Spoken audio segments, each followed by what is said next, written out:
you can probably relate to being in a situation where you can't help but look back at the past and wish that things were different. Or maybe there's a particular point in time where things were better and you feel like the future is worse, right? Or maybe you're looking back at the past and thinking that it was better, and you think that, and you're under the impression that the future will be worse. And so, what does God have to say about this? If we look in the Word of God in Genesis 19, verse 26, it's actually a whole story, and I'll explain it. But I want to just read this first verse here. And it says, "But his wife looked back from behind, and she became a pillar of salt." So if you never read this before, you're probably confused, like what's happening. So let me explain. The wife that's being referred to in this verse is Lot's wife. So essentially what was happening was that Lot lived in Sodom. And so Sodom was a city that was unrighteous in the eyes of God. And he wanted to destroy it. So these angels came to visit Sodom, and they told Lot that he needed to escape because they were going to destroy the city.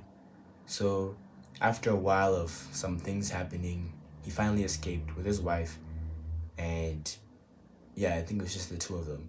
And their daughters, yeah, and the daughters. So they escaped Sodom, and they were given instructions from the angels to not look back. That whatever they do, they should not look back. So they're moving forward. But Lot's wife looks back, and she becomes a pillar of salt. So I don't exactly know how that works or how that looked like, but yeah, I can kind of get the meaning behind this. And God's essentially trying to tell us that you can't look back. Right? You can't keep looking back at the past. You gotta move on. Because when you look back, you become stagnant.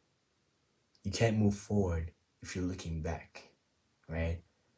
And sometimes we become like Lot's wife and we linger on what happened back then, thinking that it was better. But when actually it was not as good as what's coming for us, right? What's ahead of us? Yeah, what's ahead of us?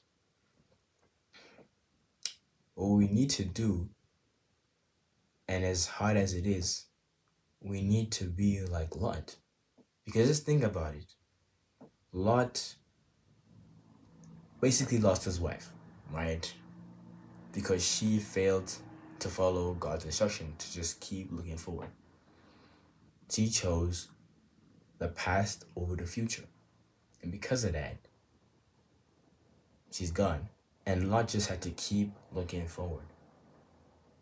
Despite how painful it was, think of that was his wife. That was his wife. Right? That was his wife. Someone he loved and held very dearly. And she was gone. He just had to keep moving forward. Despite how he felt, despite the situation, he had to just keep going. So you might be in a situation where you feel like there's no, there's no future or there's no hope, or you can't help but just think on the past when times were better. But trust me, it does get better. Right? I don't necessarily know what happens for Lot from this point on. All I know is that there's just like a weird event where, yeah, his like daughters like slept with him. That was kind of sus, but I don't know. I'm sure y'all like saw that one, but all I know is that you can't keep looking at the past because it doesn't help anyone. Not even yourself, not the people around you. It doesn't help the people you've lost, unfortunately. But you gotta keep looking forward. And so I hope you found value from this video. If you did, make sure to subscribe to the Jesus Gang because we put out videos all the time. And I'll definitely see y'all in the next one. Peace out.